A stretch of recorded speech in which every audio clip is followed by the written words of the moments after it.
राष्ट्रवादी गटाचे शहराध्यक्ष नागपूरचे प्रशांत पवार यांनी पुन्हा एकदा लक्ष्मण हाके यांना धमकी देण्यात आली। 8 दिवसात त्यांनी दादांची माफी मागावी आणि त्यांनी त्याला निपटून टाकू असं त्यांना एक आव्हान देण्यात आलेलं आहे। आता माझ्यासोबत लक्ष्मण हाके सध्या दादा काय सांगाल, जे प्रशांत पवार आहेत नागपूरचे जे शहराध्यक्ष आहेत राष्ट्रवादी गटाचे, त्यांनी तुम्हाला एक सांगितले की 8 दिवसात दादाची माफी मागा आणि आम्ही तुम्हाला निपटून टाकू।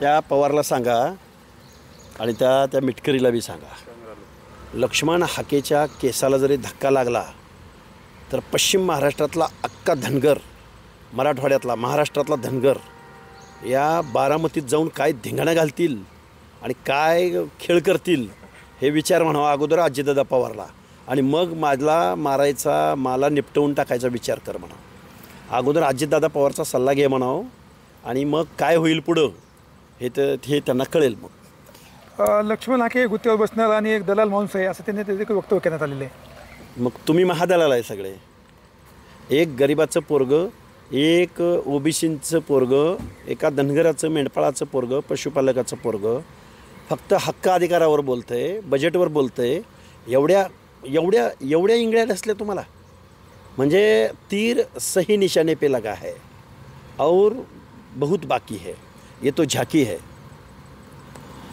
राष्ट्रवादी गटाचे थेट प्रशांत पवार तुम्हाला धमकी देतात, कसं पाहत आहेत मग? अरे धमकी कुणाला देत आहे? आम्ही होळकरांची अवलाद आहे आणि आम्ही समोरासमोर युद्ध खेळणारी अवलाद आहे, लपून छपून नाही। त्यामुळं अरे वाळवंटामध्ये सलग वाळवंटामध्ये आम्ही युद्ध करणारी माणसं आहोत। आम्ही पाठीत वार करणारे अवलादी नाही आहोत। तुम्ही कुणाकुणाच्या पाठीत वार केला आहे आम्हाला माहीत नाही का? महाराष्ट्राला माहिती नाही का? त्यामुळं आमच्या नादाला लागायच्या भानगडीत पडू नका। आम्ही गावगाड्यातल्या 18 पगड जातीच्या हिताची भाषा बोलतोय। तुमचं बास झालं, तुमचं आता कारखानदारी, वतनदारी, सरंजामदारी खूप झालं तुमचं, इथून पुढं नाही। त्यामुळं अरे लोकशाही आहे, विचारानं बोला, संविधानिक भाषेत बोला। आम्ही तुम्हाला प्रश्न विचारतोय बजेटचा आणि तुम्ही माझ्या पर्सनल गोष्टीवर बोलताय, हे काय महाराष्ट्रातल्या लोकांना कळत नाही काय? त्यामुळे तुम्ही जास्त भानगडीत पडू नका, जे प्रश्न उपस्थित केले त्या प्रश्नाची उत्तरं द्या। संपूर्ण वाट पाहतोय की अजितदादा मुख्यमंत्री व्हावं, दुसरीकडे असे तुम्ही वक्तव्य करतात। म्हणजे महाराष्ट्र कोण मुख्यमंत्री व्हावं? अजितदादा पवार। अरे तुमच्या पक्षाला अगोदर नीती, धोरण, चाड आहे का? ज्याची सत्ता येईल त्या सत्तेमध्ये जाऊन बसता। तुम्हाला संधी होती विरोधामध्ये काम करायची, तुम्हाला संधी होती महाराष्ट्रातल्या सर्वसामान्य माणसाच्या प्रश्नावर भेडायची, पक्ष वाढवायची। तुमचा 1.5 जिल्ह्यात पक्ष आणि तुमचं प्रतिनिधित्व किती आहे? मुख्यमंत्री व्हायला चाललाय तुम्ही? हां, तुमचा काय इंटरनॅशनल पक्ष आहे का? किती तुमचं प्रतिनिधित्व आणि किती संख्या लागते, आकडा लागतो मुख्यमंत्री व्हायला? तेवढे मुख्यमंत्री अगोदर निवडून आणा। काकाला जमलं नाही अजून आणि तुम्ही काय भाषा बोलताय? जिथे लक्ष्मण हाके दिसेल तिथं त्या ठिकाणी आम्ही त्यांना तोंडाला काळं फासू असं देखील त्यांनी पवारांनी म्हणलेलं आहे। अरे तू आहे ना, मिटकरी असो नाही तर तू असो, अजितदादा पवाराच्या समोरच तुम्हाला आम्ही हाणू। हा मिटकरी आहे ना, गेले कित्येक दिवस झालं फोन उचलत नाही।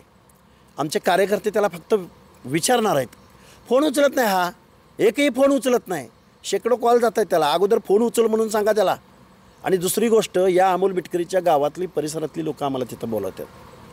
तो जो म्हणतोय ना ग्रामपंचायत आम्ही आणली, तिथले आमचे सगळे बांधव मला तिथं बोलवत आहेत। तुला म्हणावं तुझी काय अवकात आहे, लायकी आहे, पहिला अजितदादा पवारला विचार म्हणावं। धनगरांच्या नादाला लागलं ना काय होईल ते, नुसती कल्पना करा। बाद झालं रे तुमचं, आमची मतं आणि रुबाब तुमचा, हे नाही चालणार इथून पुढच्या कालावधीमध्ये। लक्ष्मण हाकेला अर्थ खातं कळतं का म्हणले? मग अजितदादा पवार काय CA झाला, चार्टर्ड अकाउंटंट आहे का? पोल्ट्रीवाला अजितदादा पवार, किती शिक्षण झाले अजितदादा पवारचं? अरे नुसते पैसे ओरबाडणं, जलसिंचन घोटाळा, किती आहे त्यांच्यावर आरोप, किती ॲलिगेशन आहे त्यांच्यावर। ह्यांना जर अर्थ खातं कळलं असतं, आणि अर्थ खातं कळून चालतं का? सोशल जस्टिस कळतो का यांना? काय असतं सोशल जस्टिस, कशाबरोबर खातात कळतं यांना? त्यामुळं जास्त बोलायला लावू नका। पहिलं मी प्रश्न जे उपस्थित केले त्या प्रश्नाची उत्तर द्या। कोण आहे हाके? कोण आहेत म्हणतात ते? हाके नेमकं कोण आहे? पवार जे आरोप करतात, जे पवार आरोप करतात ते हाके कोण आहे? असं पवार म्हणतात काय? प्रशांत पवार सांगतात की म्हणजे हाके कोण आहे नेमका? हाके हा महाराष्ट्रातला गावगाड्यातल्या सामान्य कुटुंबातला मेंढपाळाचा एक पोरगा आहे, नागरिक आहे। मला संविधानानं, लोकशाहीनं इथं प्रश्न उपस्थित करण्याचा अधिकार दिला आहे। मला आचार, विचार, संचार, भाषण स्वातंत्र्य आहे। डॉक्टर बाबासाहेब आंबेडकरांच्या संविधानाचा अभ्यास करणारा कार्यकर्ता आहे, ही माझी ताकद आहे। आणि माझी ताकद नसेल तर प्रदेश प्रवक्ता तोंड उघडून कशाला बोलतो रे माझ्यावर? मी कोण आहे हा सवाल आहे ना. तुझ्या आमदाराला रात्रंदिवस बोलावं लागतं आमच्यावर. ही लक्ष्मण हाकेची ताकद आहे आणि दिसेल तुम्हाला लक्ष्मण हाके कोण आहे ते. निधीचा मुद्दा मांडताना तुम्ही एक वक्तव्य केलं, जनावरांच्या चिकटलेला गोचर असा उल्लेख करतोय तुम्ही केलेला असा. तो पवार देशमुख अशी विधान करून तुम्ही काय वैयक्तिक टीकेची सुरुवात केली असं म्हणतात. महाराष्ट्राचा अर्थमंत्री मी अजितदादा पवारांच्या वैयक्तिक गोष्टीवर कशावर बोललो? मी फक्त आमच्या बजेटरी तरतुदीवर बोललो. ह्याच्यात काय वैयक्तिक आहे? त्यामुळं आणि एवढी वर्ष कशाला पाहिजे अर्थमंत्रीपद? खांदेपालट केला गेला पाहिजे ना. कारण काय असतं, सत्तेचा पालट झाला पाहिजे, सत्तेचा खांदेपालट झाला पाहिजे, सत्ता बदलली गेली पाहिजे, विरोधक स्ट्रॉंग असला पाहिजे. अरे महाराष्ट्राला विरोधकच नाही. ज्यांनी विरोधक म्हणून काम करायला हवं होतं, ज्यांनी सर्वसामान्य, तुम्हाला का नाकारलं होतं? विरोधकाची भूमिका कोण बजावणार? चाललेत महाराष्ट्राचे मुख्यमंत्री व्हायला, नेहमी सत्तेत बसावं लागतं तुम्हाला. तुम्ही जे कांड करून ठेवलेत महाराष्ट्रामध्ये अर्थव्यवस्थेमध्ये ते निस्तारण्यासाठी तुम्हाला सत्ता लागते. सत्तेत जाऊन बसता. काय आचार विचार आज पेच काय आहे यांना? तुम्ही सांगितलं राज्यामध्ये ओबीसीच्या नेत्याला एकही सभा देण्यात आलेलं नाही आहे. पण 5 महिन्यापूर्वी अतुल सावेंनी सांगितले की 22 ठिकाणी वसतिगृह सुरू करण्यात आलेलं आहे. मला माननीय अतुलजी सावे, बहुजन कल्याण मंत्री महाराष्ट्र राज्य, या महाराष्ट्राच्या कोणत्या जिल्ह्याच्या ठिकाणी ओबीसींच्या वसतिगृहाचा पाया काढलाय याचं मला जर उत्तर दिलं, भाड्यानं घेतलेलं नाही, भाडे तत्वावर घेतलेलं नाही चालणार. कुठल्या जिल्ह्याच्या ठिकाणी ओबीसींच्या वसतिगृहाचा पाया काढलाय त्याचा एक फोटो सावे साहेबांनी मला उद्या दिला पाहिजे. माझ्या माहितीप्रमाणे प्रत्येक जिल्हाधिकाऱ्यांना जागा उपलब्धतेबाबत यांनी पत्र 1.5-2 वर्षापूर्वी पाठवलेलं होतं. महाराष्ट्रातल्या फक्त एका का 2 जिल्हाधिकाऱ्यांनी फक्त जागा उपलब्ध असल्याचा पुरावा दिला आहे. म्हणजे महाराष्ट्रातल्या प्रशासनाकडून, जिल्हाधिकाऱ्याकडून या महाराष्ट्रामध्ये ओबीसीच्या मुलांना वसतिगृह बांधण्यासाठी जागा उपलब्ध नाही. सावे साहेब खोटं बोलायचं नाही. गाठ ओबीसीच्या विद्यार्थ्यांच्या प्रश्नाशी आहे. तुम्ही कुठल्या जिल्ह्याच्या ठिकाणी वसतिगृहाचा पाया घातलाय किंवा भूमिपूजन केलंय त्याचा एक फोटो उद्या तुम्ही पाठवा. तुम्ही जे आरोप करताय मग ओबीसी नेते गप्प काय त्याच्या संदर्भामध्ये? ओबीसी का बोलत, नेते का बोलत नाहीत? हा प्रश्न तुम्ही ओबीसीच्या नेत्यांनाच विचारला पाहिजे ना. ते का बोलत नाहीत हे मी कसं उत्तर देणार?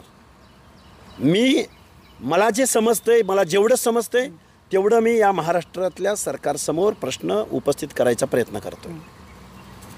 परवा जे निधीचा तक्रार सरकारकडे कशी करावी असा प्रश्न तुम्ही केला होता, पण काल अजित पवारांनी शिवपत्रिका काढली आणि त्याच्यामध्ये सांगितलं की शिवपत्रिकामध्ये काढण्याचा अंतिम निर्णय हा कोण करत असतो? अरे पण आम्ही अर्थ मंत्रालयासंदर्भात समजा विधिमंडळामध्ये ज्यावेळी प्रश्न उपस्थित होतात त्यावेळी त्या मंत्र्यालाच उत्तर द्यावं लागतं ना. आम्ही एक सर्वसामान्य नागरिक म्हणून आम्ही प्रश्न उपस्थित करतोय की अर्थमंत्री ओबीसीच्या आर्थिक विकास महामंडळांना निधी देत नाहीत. मग कसा दिला ते त्यांनी सांगावं ना. कुठल्या महामंडळाला किती पैसे दिलेत श्वेतपत्रिका जाहीर करा. तुम्ही जे टीका केली होती पहिले की टीकेवेळी की आधी की ब्रिगेड असा उल्लेख झाला होता, मग संभाजी ब्रिगेड हा असा म्हणून संभाजी महाराजांना उल्लेख तुम्ही कशासाठी केला? मग मुळात या संभाजी ब्रिगेड नावाची संस्था आहे, त्यांनीच छत्रपती संभाजी महाराजांचा अपमान केलेला आहे. कारण हे संघटना छत्रपती संभाजी महाराजांच्या एकेरी नावानं चालवतात आणि हे आजकाल चालवत नाहीत तर गेल्या 20-25 वर्षापासून चालवतात. उलट आमचाच या संघटनेवरती आरोप आहे की छत्रपती संभाजी महाराजांच्या नावाचा हे एकेरी नाव वापरून अवमान करतायत. या प्रश्नाचं उत्तर महाराष्ट्राला त्यांनी दिलं पाहिजे आणि लवकरात लवकर या संघटनेचं नाव बदललं पाहिजे. नाहीतर त्या छत्रपती संभाजी महाराजांच्या नावासमोर छत्रपती हा शब्द लावला पाहिजे. चालतं. आता हे होते लक्ष्मण हाके, त्यांनी उत्तर दिलेलं. कॅमेरा पर्सन विकास वाघ, मी संभाजी म्हणजे टीव्ही परळी बीड.